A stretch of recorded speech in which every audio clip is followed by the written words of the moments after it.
husband does full-time.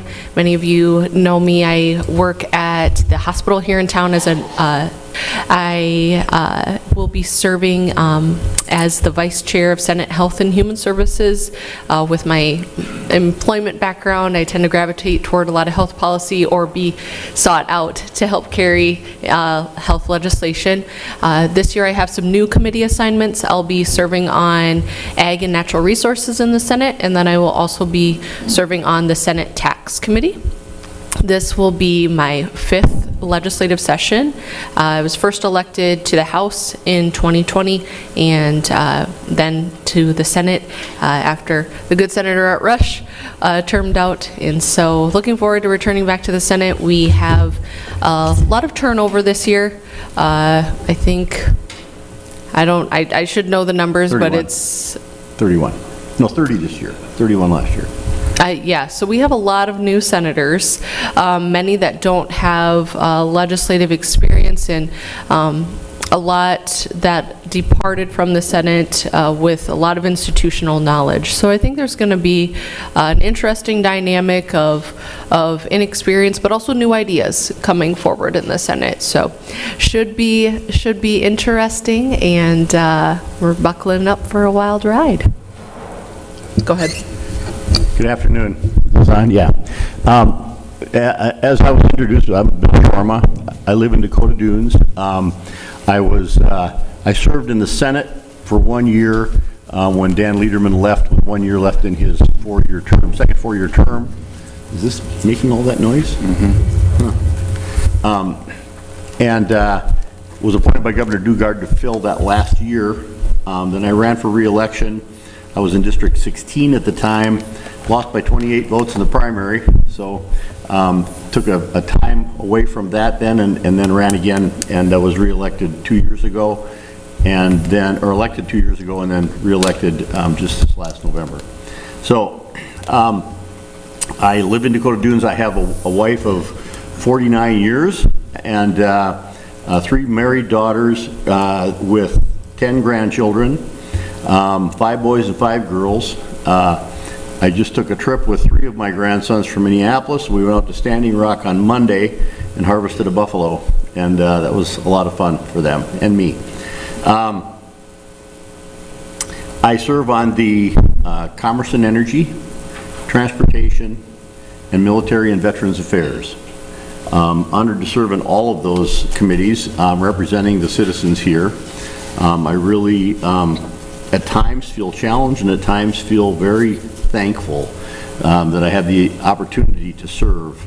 I enjoy that a lot. I'm a Christian legislator. I tend to consider the Christian perspective of those bills that need a Christian perspective. And I'm looking forward to the upcoming session. It's going to be a different one. And last year I was so pleased. I was kind of warned, you know, the House is kind of the Wild West. You served in the Senate. It was very organized, great demeanor. Everybody, you know, operates on a respectful basis, and you do a voice vote there. But when you get to the House, it's going to be quite different. Well, the last 2 years, I felt it was very similar to the 2016 Senate. Accomplished a lot. The governor, we presented 220 bills that the governor signed. Many of them were amended multiple times to get them to a point where we felt they would be the right way to pass them. And she never vetoed a single bill. This time, it's going to be a little more wild than that, and we'll just have to see. I'm looking forward to seeing how that all goes. Thanks, Bill. Chris Casson, live right here in Vermillion, fellow Rotarian, know most of you. Day job is I work at the University of South Dakota Foundation, doing work raising dollars for our great students, the faculty, the staff, right here at USD. My wife teaches in the PA program right here at USD and works 1 day a week generally at Sanford in Vermillion, practicing, as like I said, as a physician's assistant. We have 2 kids. Our daughter Collins is 10, is in the 5th grade. And our son Kellen is 8, and he's in the 2nd grade. I Was elected to the legislature at the same time as Representative Shorma. Won re-election again in November, and have again been placed on the Appropriations Committee, which I think is going to be an interesting thing, or different dynamic, because some of the abundance of funds that we've had previously aren't there anymore, and now there have been proposed cuts, which we generally haven't dealt with the last couple of years. So we'll make for some interesting, but hopefully good and constructive conversation. So interested in questions, or how do we want to handle this, Senator? Well, do we want to talk about legislation you plan on bringing forth? Go for it. First? Okay. I'm probably the one with the longest list, just guessing out of the three of us.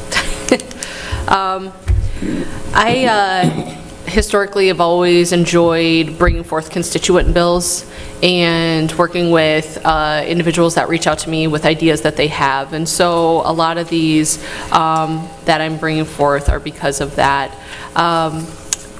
We have a psychology program here at USD, and some of the professors have reached out to me about licensure compacts.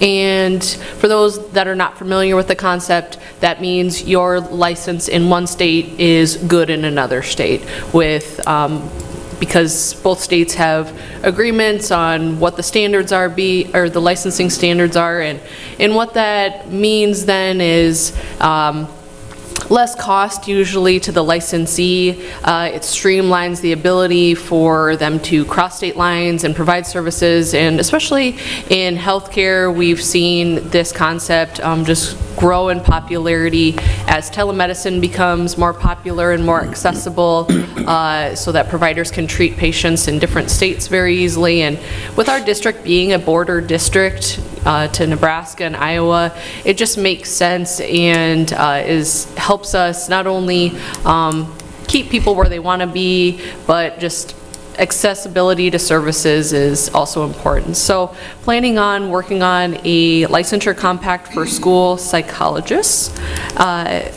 There also is a program that was started in 2021.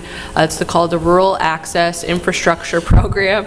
And it started with a pot of one-time dollars, kind of from COVID money and just some of the surpluses we saw there, to go to infrastructure projects to the counties, and more specifically to townships that don't have a lot of funds to fix bridges and things that they saw damaged from the 2018-2019 floods. And so we saw a lot of success with this program in our counties and rural townships. And as agriculture is our #1 industry, how do farmers and ranchers get their products from the field, from the farm, to town where things can be traded and commerced and all that stuff? It just doesn't happen without good infrastructure in our rural communities and out in the countryside. And so this program is running out of funding as of this year, and so if we don't put something into it, this program will no longer be. So I'm not sure how many legs, if any legs, this proposal will be, but I plan on working on finding some sort of solution to keep this program alive. With what the funding might look like yet, I'm not quite sure. We will talk about more how lean of a budget year it's going to be. So we might be borrowing and stealing from something else, but we'll see. I just think it's too important and too successful of a program for us to just let it perish after only 3 years. So that's another big one that I'm working on. And I've got a lot, but, or I should say about 3 or 5 more, but also in our community we saw a tragic fentanyl overdose death of a young person, and so working with the Department of Health on some little tweaks to legislation that we can assist with making Narcan more available, and just some practical changes in those fields. So I'll quit hogging the microphone for now, but wait for other opportunities to pipe in. Well, yeah, Senator Davis is obviously the expert on the healthcare side, and I served in healthcare in the Senate when I was there in 2016, and it's good that we have professionals that are in the business that understand all the complexities of some of that. I owned two companies over in Yankton, Rushco and Truxedo. Rushco built tarping systems for grain trailers and dump trucks and stuff nationwide, and Truxedo is a pickup truck tonneau cover. Today I own a company in Springfield that is called Rushco. Did I say Rushco before? It was Sherco. Sherco and Truxedo. Now I own Rushco. Sold those other companies to private equity, and Rushco produces shade structures for cattle feedlots, the big white fabric covered hoop buildings that you see along the interstate. And from my time up in Minnesota boat lift, boat lift covers. The only reason I bring that up is my background has been in transportation, working with trucking companies, working with farmers, etc. my whole career. Grew up farming and ranching, and I'll take just a second. I've only got a couple of bills that, by the way, I've been to at least a dozen so far. Organized events where everybody expects that there's going to be a real tight budget year this year. And so on that basis, they're all trying to get in line in front of the next one to try to convince you that theirs is the most important thing, which is great. And they're educating us on why they feel that their projects should be funded or be in front of the rest. And that's going to be a real sorting out, and I'm glad that Chris is on appropriations, because they do a lot of that sorting out, and of course it's a negotiation between the two House and the Senate when it comes to the end of the session to figure out what's going to be funded with those last dollars remaining. I was in a thing called Leadership South Dakota about 20 years ago, and a speaker that we had come was Governor Walter Dale Miller. One of the students at that, I was a student, but in business, and so was this person, said, "Why is it, Governor, that the big decisions on the money and all the controversial bills never get done until the last day or two or three of the legislature?" Well, his answer was pretty interesting. He said, "Well, it's kind of like throwing up. You don't do it until you have to." But honestly, there's a negotiation that takes place throughout and figure out what things are going to be funded, and then what pool of money is left and what do you fund. And so when it comes to those kinds of things, now a bill that I'm bringing is one that it's a constituent bill, but boy, it's very broadly supported. I tried it last year, got killed in committee for a variety of reasons, but and that is a hands-free bill where it converts somebody that is using their cell phone for texting or what have you, and they're spotted by law enforcement, they can't pull them over unless they're breaking a different law. So I'm trying to make it a class 1 or a type 1 where law enforcement can pull them over and say, look, you shouldn't be doing this, especially with young students and people that are abusing that. It's just not safe. And you're hearing more and more and more of these head-on collisions where a vehicle drifts over into the oncoming lane and the driver's killed, and maybe the other person as well. So, how enforceable it is, it doesn't matter. It's more of an awareness thing for me. The penalty is already there, so I'll be bringing that bill again, tapered back a little bit. I had more severe penalties if they killed somebody and that kind of thing, but I'm taking some of those things out of it. There's, of course, going to be lots of conversation about school funding, vouchers, real estate taxes. There's just a mountain of those kinds of bills that are going to be coming before. Some of them will come before my committee, Commerce and Energy, Transportation, and what have you. And, when you're there, you learn the proponent and opponent positions in committee. It's very important, I think, to give every bill a hearing, and in South Dakota, every bill that's brought forth is given a hearing.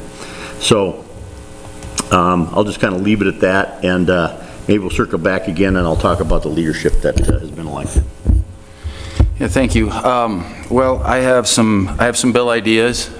When we talk to constituents and we and we're visited, Bill said, as these groups visit with us about their priorities, you know, and pitch different bill ideas to us. Generally, the ones I'm drawn to are the ones that are very forward-focusing, the ones that are looking towards the future and not so much focused on the past. Other things are things that can largely affect all South Dakotans. I mean, there can be some pretty niche kind of things, and I have one that I am working on, have been asked to carry. But generally, what I'm looking for are those that impact or could impact all South Dakotans, and not just a small sliver of people in a niche area.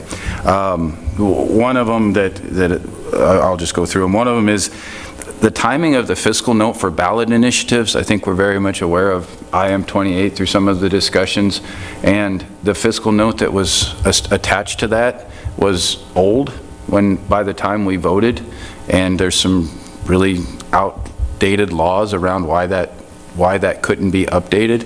And I think when we talk about an educated electorate, and I talk about when we're making the best decisions for the state, don't we want to have the latest information? So it'd be like this: if I'm going to buy a car today, but I'm going to look at my financial situation from 2 years ago, I'm not making the best decision I can on buying a car today. And so why are we doing the same thing when we're asking voters to make decisions based upon data from 2 years ago? So the changing of that, working with the LRC on the timing so it doesn't put them in a crunch on when they can actually deliver and making it. But even so, even if it's 3 months from the election or even 4 months from the election, it's still better than using something that's 2 years old.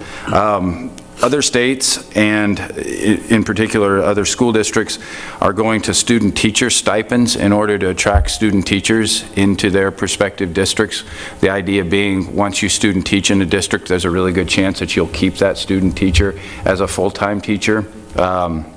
Nebraska's seen some success with this, not at a state level, but at an individual district level, and with just given the different nature of the school districts throughout our state, probably better suited maybe for the state to take this on rather than leave it up to individual districts.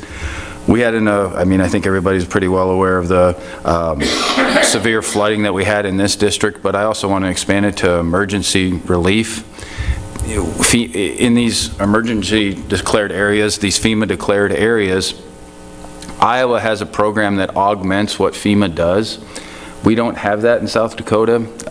So in Iowa, essentially, if an area is declared a FEMA declared disaster area, and then is eligible for individual assistance for its citizens that are in those areas, then Iowa has an emergency fund that also gives those folks an additional, in Iowa, it's an additional $50,000. So they get $42,500 max from FEMA, and then they get an additional $50,000.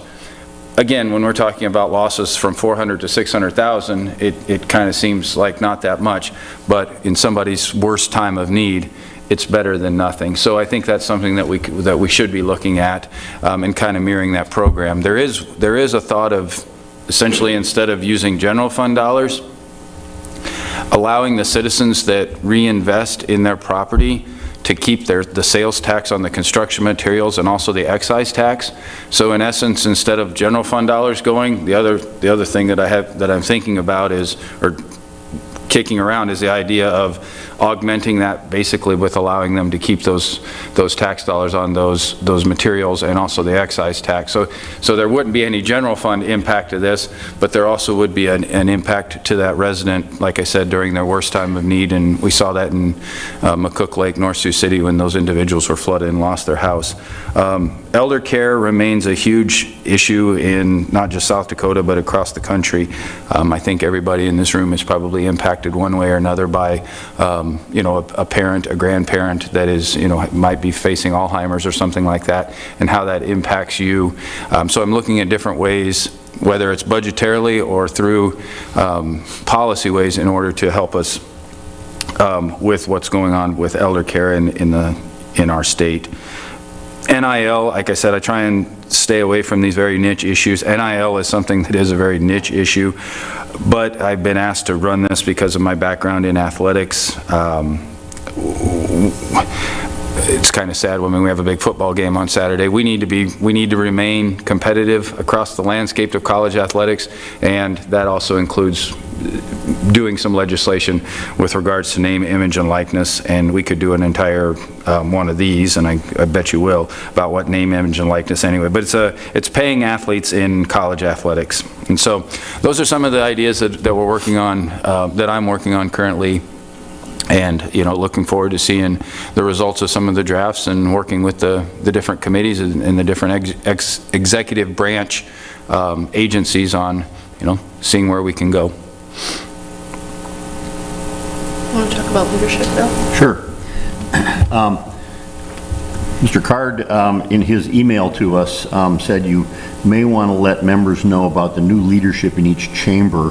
And I'll start out at the House. On the House, complete turnover of leadership.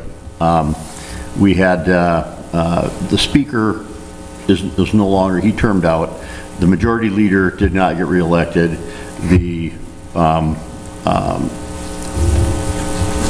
Speaker Pro Tem did not get reelected. The Assistant Majority Leader did not get reelected. So we have a complete new leadership team, and a lot of new members that were recruited by that leadership team to run for election. Nothing illegal about that. Nothing wrong with that. They were very aggressive, and it was really based on a couple of different things. One was against the pipeline or in favor of vouchers. Those were the two things that they ran on in those districts where they beat, like Gene Hunoff over in Yankton or out west, many of them. So our speaker coming in this year is John Hanson. He's been in the legislature. He was actually the Speaker Pro Tem 2 years ago, but did not get elected to be the Speaker. He was the first Speaker Pro Tem in state history not to ascend to the Speaker, and then it happened again this year where the Speaker Pro Tem did not ascend to Speaker. Right. So Speaker Pro Tem this year is Carla Lems from Canton. By the way, John Hanson is from Del Rapids. The Majority Leader is Scott Odenbach from Spearfish. The Assistant Majority Leader is Marty Overwig from New Holland. And then the whips are Jess Baumiller, Les Heineman, Bethany Soy, Greg Jameson, Brandy Scheffbauer. So that's a whole new group. Some of them have served, majority of them have served in previous legislative sessions, so they're not rookies that way. But their agendas were kind of unsuccessful in many ways, at least some of them that brought bills last year. So it's going to be interesting, maybe a little bit more like the Wild West.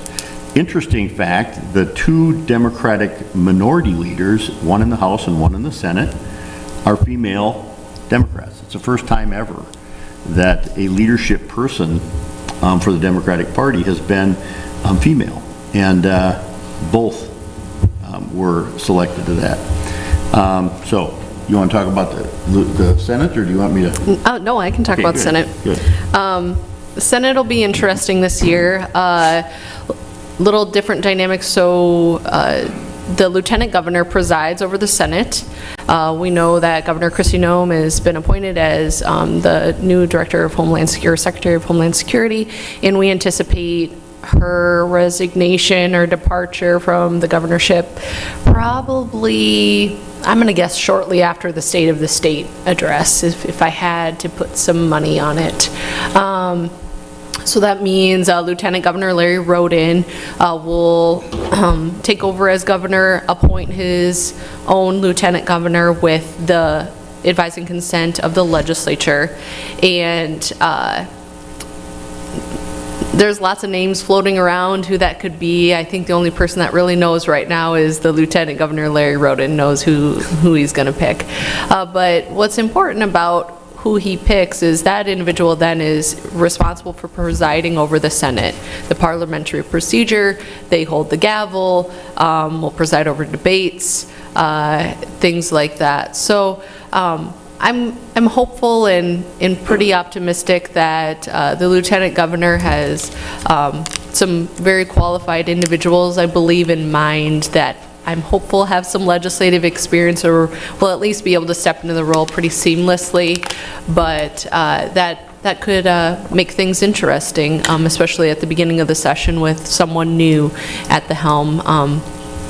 And as far as the rest of the leadership and the way setting the agenda in the Senate, I would say a lot of the very similar sentiments of what happened in the House happened in the Senate as well. Very split Republican caucus, where we saw the Majority Leader not get reelected by the caucus on a very slim vote, along with the President Pro Tem is the equivalent to like the Speaker of the House in the Senate side.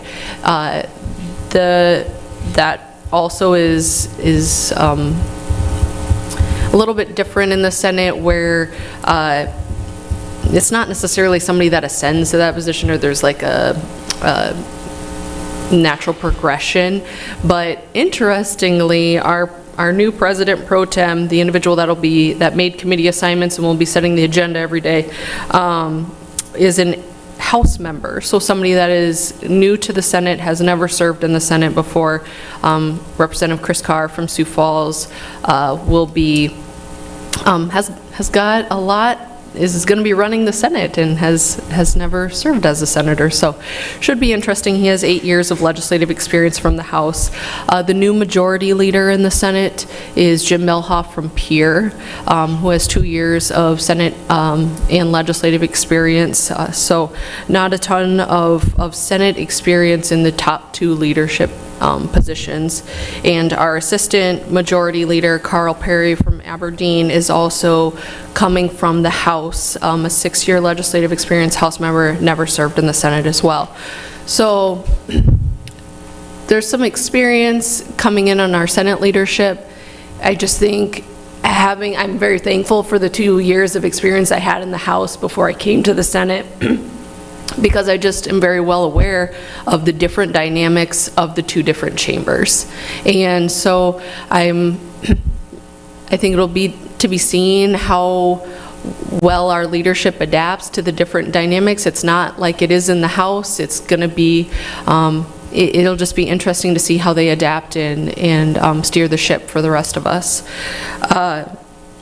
Just to chime in a little bit about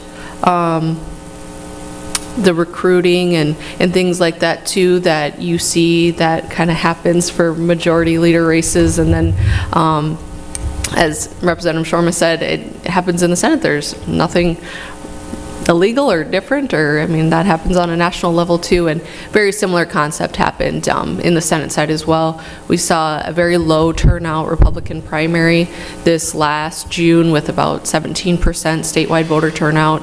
And so we saw a lot of tight races, 15 incumbents, I think, statewide that lost their primary elections. And what that essentially means is we saw a very motivated voter base come out that were, passionate about the carbon dioxide pipeline project running through the state and passionate about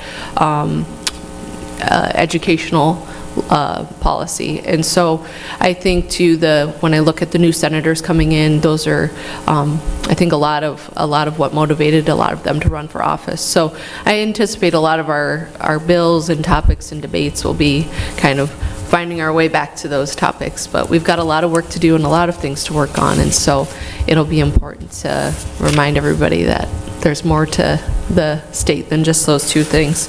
And then interestingly too, in-party fighting is not just exclusive to Republicans. Democrats are also having some public infighting where their caucus, small caucus members some are breaking apart. The 2 elected Native American Democrats are not sitting with the rest of their caucus on the floor seats. So I don't know any more details about that, but it does make me feel a little bit better that it's not just Republicans aren't fighting with each other. You see in-party fighting on no matter how big or small the caucus is. So, what else? We want to ask some questions? Are there other issues that you expect might take up most of the time in the legislature this year?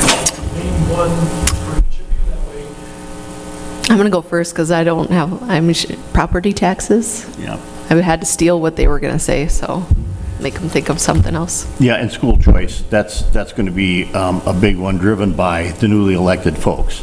And we'll see how committed they are to that when they get the entire picture of what the impact of that can be. West River, there's not a lot of school choices they could make, even if it's available. I can tell you that not all, probably, but the majority of homeschoolers don't want the accountability that comes with that.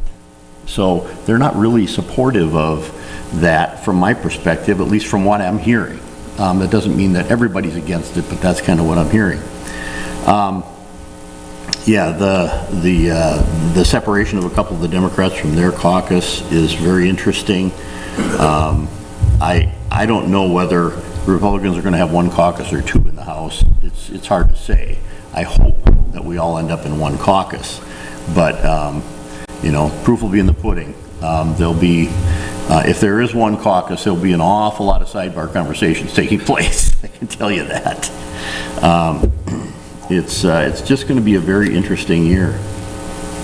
Dr. Card, I would think that the prison and how that's all going to come down, whether with the amount that the governor is requesting being put in for dollars to finish the funding of the prison and some of the opposition to the current prison and all of that. I think that's going to be, besides what they had talked about, I think that's also going to be a large topic of conversation in this legislative session.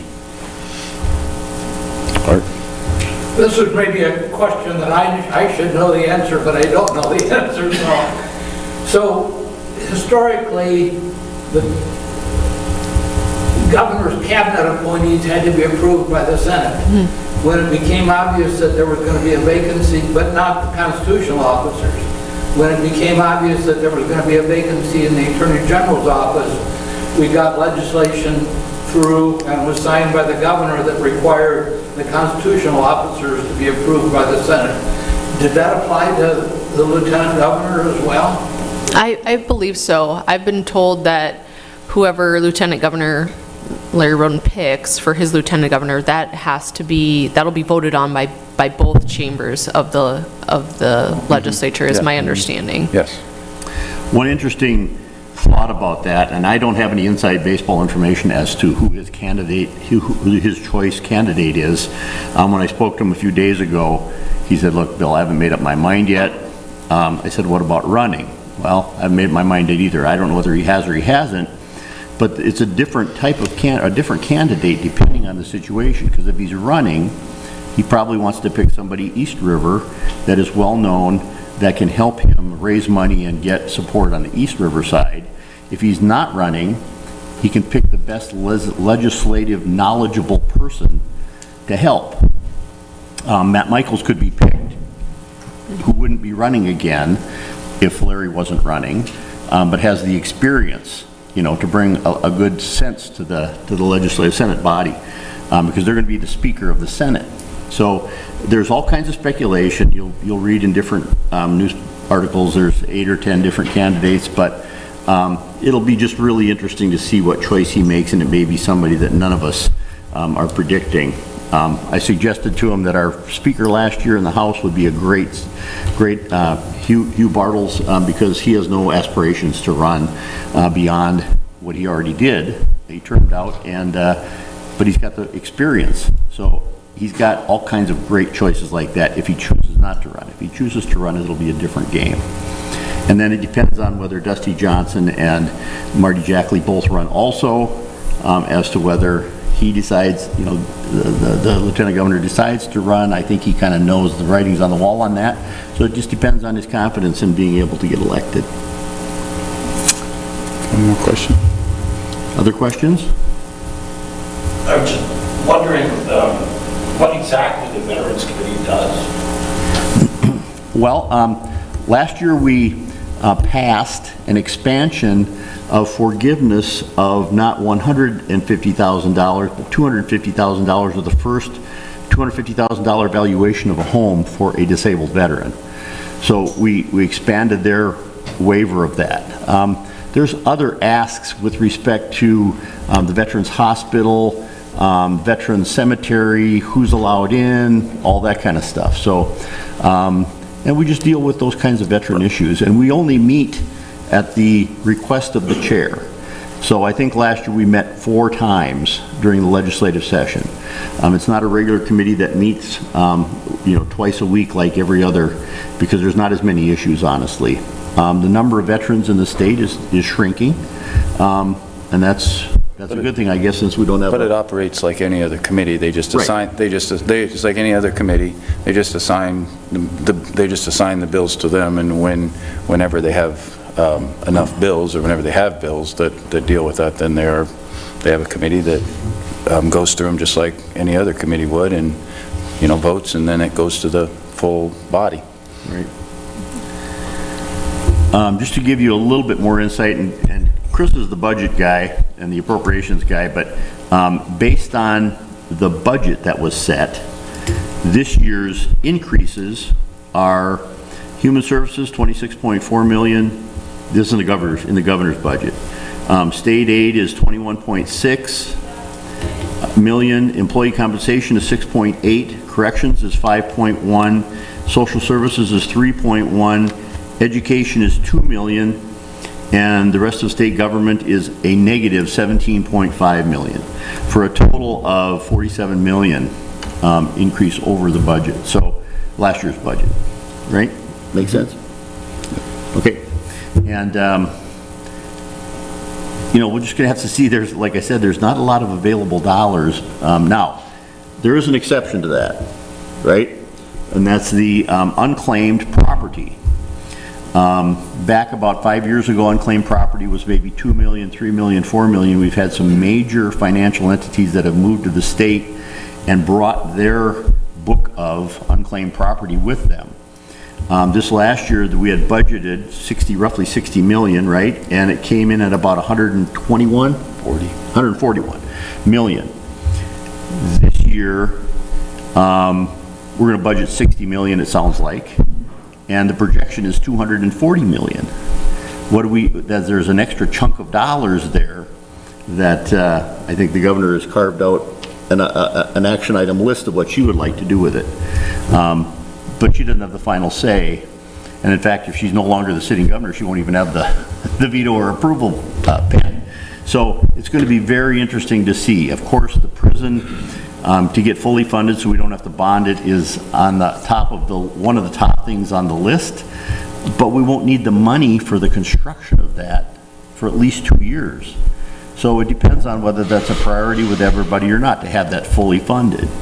I think there's a remaining, 125 million or so thereabouts to fully fund the 850. Now, the interesting part is there was a lot of talk last year that the prison number was moving around, and it was getting bigger and bigger and bigger, and it was going to be north of $1 billion and all of that. Well, this last, after session, they went to work and they got every contractor to give them a firm bid. No additional escalators, put in your firm price, that's what it's going to be. And that came out to about 850 million. So now we know what we have to set aside if we want to fully fund that project. I would just add one simple thing, or one quick thing here. So what Representative Shorman was talking about in the beginning, those are ongoing budget dollars. And what he's talking about with the unclaimed property receipts, those are one-time dollars. Mm-hmm. And when we get into putting a budget together, we have to be careful that we differentiate ongoing from one-time dollars and how those are used. Right. We can't do for salaries or school teacher pay, because it's going to be every year. So it's in place. All right. All right. So I think we're out of time. We really appreciate you all coming and sharing. Thank you. Good job. We'll hang around a little bit if Yeah. you want to have some more conversation. Great. Thank you so much. All right. So just a very, very quick thank you to our guests, Tim and Jeff. Our students left, Adelia and Elizabeth. We'll do a very quick 50-50 drawing.